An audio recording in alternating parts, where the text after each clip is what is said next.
Loh, Patir. Patir lagi ngapain? Nggak ada wajar.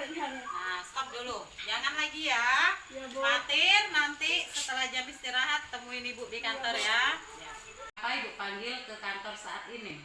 Tahu Bu, karena saya mencoret-coret dinding sekolah. Nah, mengapa Patir melakukan hal itu? Saya bosan belajar Bu dan saya suka menggambar. Nah, jawaban Patir itu wajar karena Patir mungkin merasa bosan setelah seharian belajar di kelas dan sekarang Ibu baru tahu kalau Patir memiliki bakat menggambar saat ini. Ya Bu. Nah, sekarang Ibu tanya apa? Nah, coba Patir sebutkan kesepakatan kelas apa yang sudah Patir langgar. Merusak sarana dan prasarana sekolah. Sekarang Ibu tanya, apa solusi yang akan Patir buat untuk memperbaiki kesalahan Patir? Saya akan menghapus coretan yang telah saya buat. Mulai. Dan Ibu sarankan besok Patir mengikuti lomba FLS 2N yaitu menggambar. Jadi mulai saat ini Patir bisa berlatih dan menuangkan bakat yang Patir miliki. Baik Bu. Nah, sekarang Ibu tanya, kapan Patir akan mulai memperbaiki kesalahan Patir tersebut? Mulai hari ini saya berjanji tidak akan mengulangi lagi. Ya, Ibu terima jawaban Patir. Semoga Patir bisa merubah dan Patir bisa menjadi anak yang baik. Ya, Ya, sekarang Patir masuk ke kelas dan kembali melanjutkan pembelajarannya hari ini ya. Assalamualaikum warahmatullahi wabarakatuh. Ya.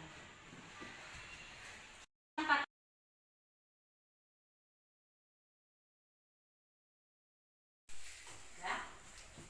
Assalamualaikum warahmatullahi wabarakatuh. Yang saya hormati Ibu Kepala Sekolah atau yang mewakili dan Dewan Guru beserta staf SD 225 Kasang Solo. Sebelumnya saya meminta maaf karena telah menyita waktu Bapak dan Ibu untuk menghadiri diseminasi saya, dan saya ucapkan juga terima kasih karena Bapak Ibu telah berkenan duduk di sini selama 1 jam ke depan. Di sini saya akan berbagi pengetahuan dari materi yang saya dapat selama mengikuti calon guru penggerak angkatan 11, yaitu mengenai menyebarkan pemahaman dan penerapan pengalaman budaya positif.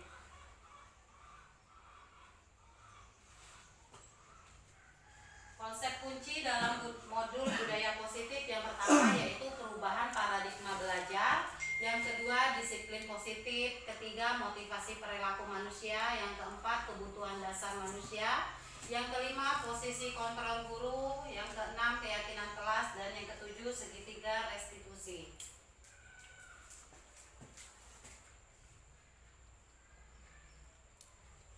Konsep yang pertama yaitu pembelajaran dengan paradigma baru, di mana paradigma baru dalam pembelajaran merujuk pada pergeseran besar dalam cara kita memandang dan melaksanakan proses belajar mengajar.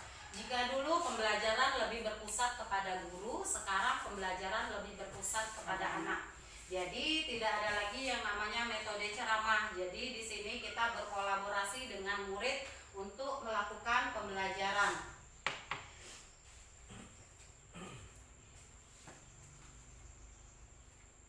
Konsep yang kedua yaitu disiplin positif. Tujuan dari disiplin positif adalah menanamkan motivasi pada peserta didik kita, yaitu untuk menjadi orang-orang yang mereka inginkan dan menghargai diri sendiri dengan nilai-nilai yang mereka percaya. Ketika peserta didik kita memiliki motivasi tersebut, mereka telah memiliki motivasi intrinsik yang berdampak jangka panjang. Motivasi yang tidak akan terpengaruh pada adanya hukuman atau hadiah.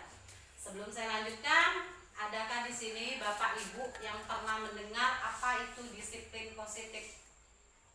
Contohnya, misalnya kita membiasakan anak untuk membuang sampah sembarangan. Jadi kita usahakan supaya anak membuang sampah pada tempatnya. Ada lagi Bapak Ibu yang pernah dengar kata disiplin positif? Misalnya yang kedua, kita membiasakan anak untuk hadir tepat waktu. Jadi kita sebagai teladan atau contoh murid, kita harus membiasakan dulu supaya kita duluan hadir, supaya anak bisa meniru. Karena guru adalah insan yang ditiru oleh anak murid. Kita lanjutkan.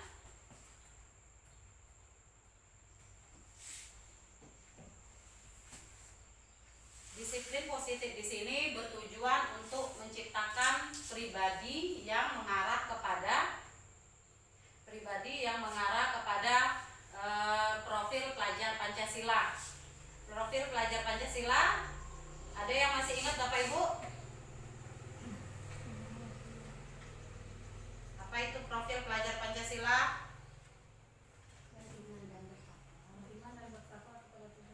Nah, di sini profil pelajar Pancasila beriman, bertakwa kepada Tuhan Yang Maha Esa, berkebinekaan global, bergotong royong, kreatif, bernalar kritis, dan mandiri.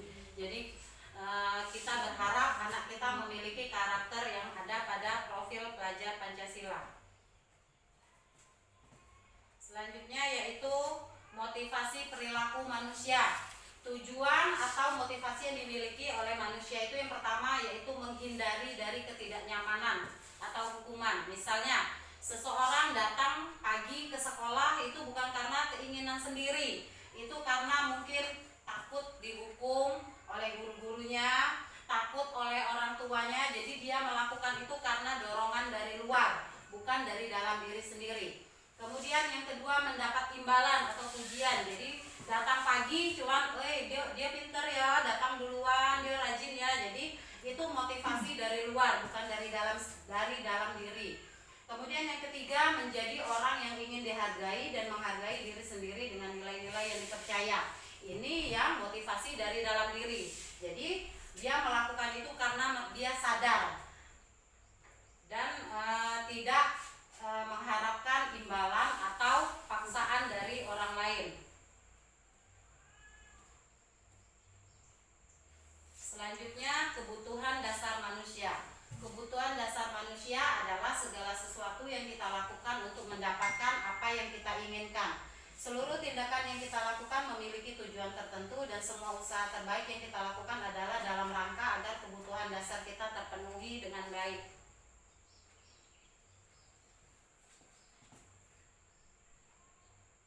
Nah, 5 kebutuhan dasar manusia. Yang pertama, bertahan hidup. Contohnya makanan, pakaian, tempat tinggal, keamanan dan kesehatan. Kasih sayang dan rasa diterima, yaitu dipedulikan, berbagi, kerjasama, menjadi bagian dalam kelompok. Penguasaan harga diri, keinginan untuk dianggap memimpin, berprestasi, diakui dan didengar. Kebebasan yaitu mandiri, memiliki pilihan, mencoba hal baru. Sedangkan kesenangan yaitu bermain, humor, antusiasme, dan tertawa. Nanti ya nggak ada kewakan. Iya, kan kami bermain dekat. Nah, di sini ada contoh kasus ya Bapak Ibu. Misalnya, Ibu Ani wali kelas 4 merasa bingung menghadapi ulah salah satu murid di kelasnya, Eko. Beberapa anak telah mengeluh Eko suka meminta bekal temannya dengan paksa. Jika Anda menghadapi situasi seperti Ibu Ani, apa yang akan Anda lakukan? Menurut Anda apa alasan Eko melakukan hal itu? Ada yang tahu? Bapak Ibu, dia selalu meminta bekal teman-temannya. Ingat 5 kebutuhan dasar tadi ya Ibu Neni? Mungkin Pak di rumah si Ekonya tidak dikasih bekal, tidak dibawain orang tuanya, nggak diperhatikan. Ya, benar sekali. Terima kasih Bu Neni. Yang lain? Alasan si Eko meminta bekal kepada temannya. Ayo yang lain? Minta perhatian. Meminta perhatian, benar sekali. Coba kita lihat alasan yang pertama. Karena ia lapar dan orang tuanya tidak membawakannya bekal makan siang. Kebutuhan dasar yang berusaha dipenuhi oleh Eko adalah kebutuhan untuk bertahan hidup. Itu alasan yang pertama. Yang kedua yaitu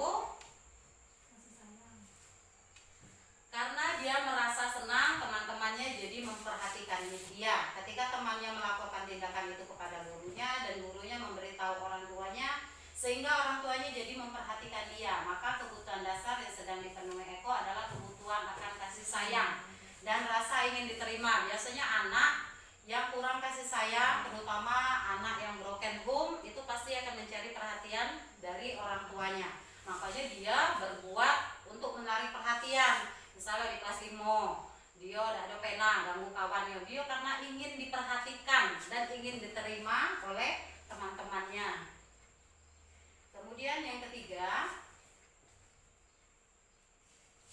alasan Eko yang ketiga adalah karena kelakuannya itu temannya menjadi takut dengan Eko dan menuruti keinginannya, maka sebetulnya Eko sedang berusaha memenuhi kebutuhan dasarnya atau akan kekuasaan. Seperti Oka, dia ingin berkuasa, partir.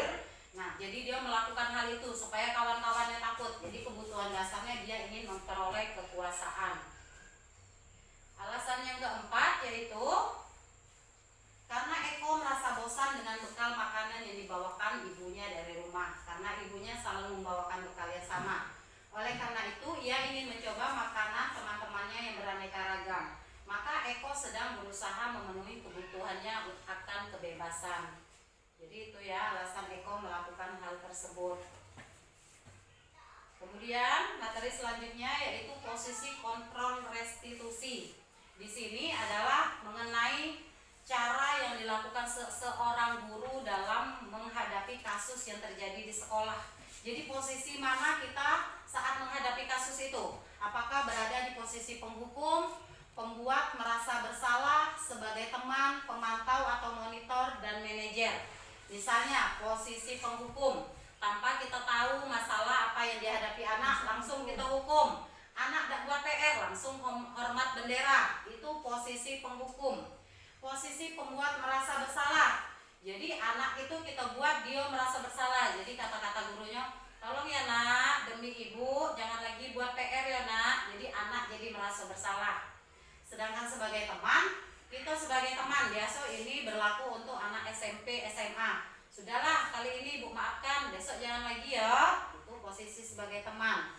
Kemudian keempat sebagai pemantau, monitor, yang kelima manajer. Kita lihat penjelasannya. Di sini ada kasus misalnya siswa lupa membawa buku pelajaran. Pada posisi penghukum, maka kata-kata yang akan kita berikan misalnya di sini, bersihkan halaman sekolah sampai bersih. Yang kedua, pembuat merasa bersalah, kata-kata yang diberikan, sudah berapa kali diberitahu kamu selalu saja mengecewakan ibu, mengecewakan kami. Posisi sebagai teman, tolong bantu ibu, bapak ya sekali ini. Ya udah tidak apa-apa, lain kali jangan sampai berbuat seperti ini lagi. Kemudian yang keempat yaitu posisi pemantau. Gurunya akan mengatakan seperti ini, kamu sudah melanggar peraturan sekolah, kamu tahu konsekuensinya, sekarang kamu jemput bukumu di rumah. Kemudian yang terakhir adalah posisi manajer. Apakah kamu tahu kesalahanmu, apa yang akan kamu lakukan untuk memperbaiki kesalahanmu? Nah, di sini saya ingin bertanya, posisi mana yang terbaik menurut Bapak Ibu? Posisi penghukum, posisi pembuat merasa bersalah, posisi teman, posisi pemantau, atau posisi manajer?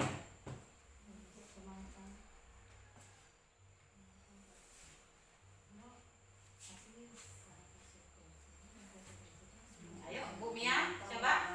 Kalau menurut saya pemantau, karena kan segala sesuatu kita kan sudah punya kesepakatan kelas, misalnya kan kalau saya buku kayak buku pelajaran dibawa kan pulang gitu kan. Nah, jadi kita sebagai pemantau kita mengingatkan dan kita mengingatkan konsekuensinya dan siswa harus melakukan konsekuensi tersebut. Benar sekali apa yang dikatakan Ibu Mia. Dalam posisi kontrol guru ini memiliki kekurangan dan kelebihan masing-masing. Misalnya di posisi penghukum, jika kita memperlakukan anak pada posisi penghukum, anak akan merasa kecil hati, tidak percaya diri, dan ibarat tuh kapoknya udah lamo. Besok dia akan melakukan seperti itu lagi karena dia merasa dia tidak puas dengan apa yang diperlakukan guru. Kalau merasa bersalah juga seperti itu. Dampak yang dirasakan tidak dalam jangka panjang, anak akan mengulanginya lagi. Posisi sebagai teman, apalagi anak diperlakukan sebagai teman, dia tidak akan merasa bersalah karena sebagai teman. Pemantau di sini kita benar melanggar peraturan, tapi juga jangka yang didapat pada anak, dampak tadi tidak akan berlangsung lama, anak akan mengulanginya kegiatan pembelajaran di kelas. Jadi sebaiknya keyakinan kelas ini kita buat di awal tahun pembelajaran. Keyakinan kelas ini berisi apa yang mereka inginkan selama proses pembelajaran. Peraturan apa? Kenapa dibilang keyakinan kelas bukan peraturan kelas? Ayo, siapa yang tahu mengapa dibilang keyakinan kelas bukan peraturan? Mereka meyakini. Apa Bu Mia? Tidak apa-apa jawab Bu Mia, salah tidak apa-apa kan kita belajar. Iya. Bu Maria, kenapa dibilang kesepakatan kelas bukan peraturan kelas? Pak Fahmi? Kesepakatan kelas dengan peraturan kelas itu sama nggak? Beda tipis deh. Kalau Beda peraturan- tipis. Ayo, kalau peraturan itu Kalau keyakinan itu dia meyakini dengan dirinya kalau seandainya dia peraturan kelas itu dibuat oleh wali kelas. Kalau kesepakatan kelas itu dibuat oleh wali kelas dan melibatkan siswa atau orang tuanya. Itu kesepakatan. Betul sekali jawaban Ibu Maria. Terima kasih Bu Maria. Di sini saya perlu tekankan jika peraturan kelas itu dibuat oleh pihak sekolah. Peraturan sudah ada diadopsi, mana yang baik, mana yang tidak. Sedangkan kesepakatan atau keyakinan kelas itu dibuat oleh satu kelas dan guru. Jadi apa yang disepakati, apa yang diyakini di kelas, itulah makanya setiap kelas kesepakatan kelas 1 dengan kelas 2 itu berbeda karena dibuat bersama-sama dengan anak. Nah, keyakinan kelas ini sendiri namanya kesepakatan. Jadi kalau ada anak yang melanggar, dia sadar diri. Kesepakatan kan saya yang buat, jadi saya akan meyakini itu sebagai sesuatu yang harus saya taati. Itu kesepakatan kelas. Jadi ada baiknya kesepakatan kelas itu kita buat sendiri, jangan adopsi dari internet. Karena kesepakatan itu adalah apa yang kita ingin ada di kelas kita. Jadi misalnya kesepakatan kelas harus datang tepat waktu. Nah, anak akan meyakini. Jadi kalau dia melanggar, dia akan sadar diri. Di situ kesepakatan kelas. Kemudian nih, dalam pembuatan keyakinan kelas yaitu bersifat abstrak berupa pernyataan universal menggunakan kalimat positif. Jadi diusahakan dalam membuat keyakinan kelas jangan menggunakan kalimat negatif. Misalnya dilarang, jangan, tidak boleh, itu dihindari. Karena yang terbesit dalam anak itu adalah kalimat positif. Misalnya, jangan makan di kelas. Yang diingat oleh anak apa? Makan. Ya, jadi dia makan. Itu kalau kita pakai kata jangan, karena orang Indonesia kalau dilarang itu pasti dilakukan. Jadi ada baiknya kita menggunakan kalimat positif. Misalnya datang sekolah tepat waktu. Jadi yang diingatnya tepat waktu. Itu tadi ya. Kemudian tidak terlalu banyak. Jangan kita buat kesepakatan sebanyak 20. Jadi anak tidak mudah ingat. Aku baik kesepakatannya. Jadi kesepakatan bisa 5 atau 6. Jadi anak mudah ingat. Sesuai dengan kondisi kelas agar mudah diterapkan. Semua murid di dalam kelas dilibatkan dalam prosesnya dan disepakati bersama. Jadi itu adalah karakteristik dari pembuatan keyakinan kelas. Kemudian yaitu segitiga restitusi. Ini baru kita dengar ya Bapak Ibu ya. Selama ini juga saya baru dengar kata-kata segitiga restitusi. Yaitu segitiga restitusi adalah proses menciptakan kondisi bagi murid untuk memperbaiki kesalahannya sehingga karakter mereka lebih kuat ketika kembali pada kelompoknya. Tujuannya mengarahkan murid menjadi pribadi yang mandiri dan bertanggung jawab. Selama ini kita salah, kalau anak salah kita marahi depan kawan-kawannya. Sebenarnya itu tidak boleh dilakukan karena akan membuat diri anak semakin down atau semakin kecil. Jadi kalau ada masalah kita panggil ke sini, kita tanya alasannya apa mereka melakukan itu. Dalam segitiga restitusi ada beberapa tahapan. Yang pertama, tahapannya yaitu menstabilkan identitas, yaitu membuat kesalahan adalah bagian dari proses. Kata-katanya yaitu berbuat salah itu wajar. Jadi kalau anak melakukan kesalahan, kita jangan langsung menjudge atau membilang itu salah. Jangan ya, kita harus meyakini perbuatan yang dia lakukan itu tidak benar-benar salah. Jadi kata-katanya bisa berbuat salah itu wajar, tidak ada manusia yang sempurna. Jadi kita kuatkan dulu.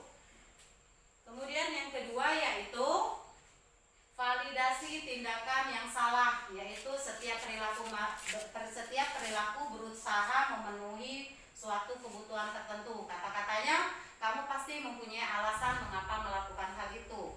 Pada Padahal kamu bisa melakukan yang lebih buruk dari ini. Jadi kita masih kuatkan anak supaya dia tidak berbohong dalam menjelaskan apa masalahnya.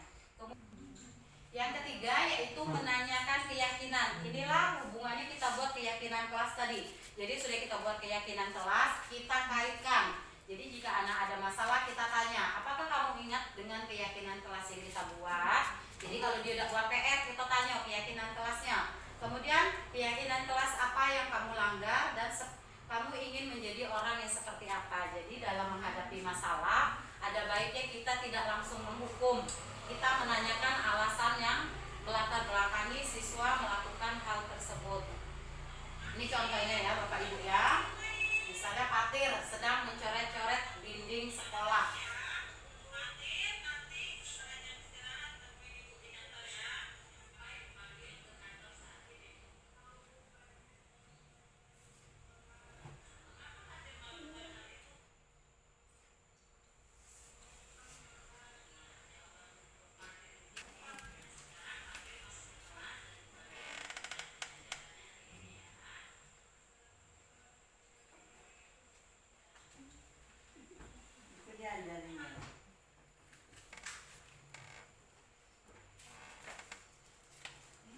Terima kasih Bapak Ibu telah mendengarkan pemaparan yang telah saya berikan. Lebih kurang saya minta maaf. Saya akhiri, wabillahi taufiq wal hidayah. Wassalamualaikum warahmatullahi wabarakatuh. Waalaikumsalam. Semangat, semangat.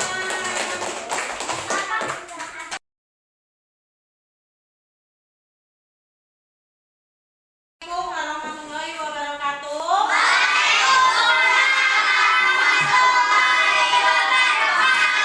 Hari ini kita akan membuat kesepakatan kelas. Kesepakatan kelas adalah sesuatu yang kita yakini untuk menunjang pembelajaran kita di dalam kelas.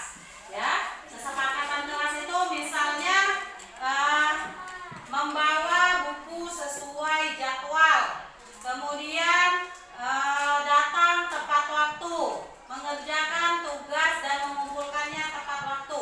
Paham? Jadi nanti Ibu kasih kertas, kalian tulis di sini ya. Satu kesepakatan kelas yang kalian yakini. Paham? Nah, Ibu bagiin ya. Ditulis di sini ya. Ayo. Ditulis di depannya semua.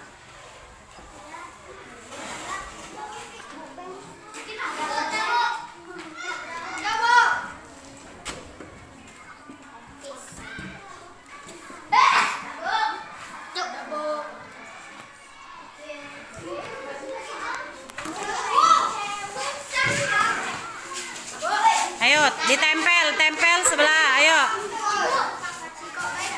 Yo. Kalau sudah ditempel duduk.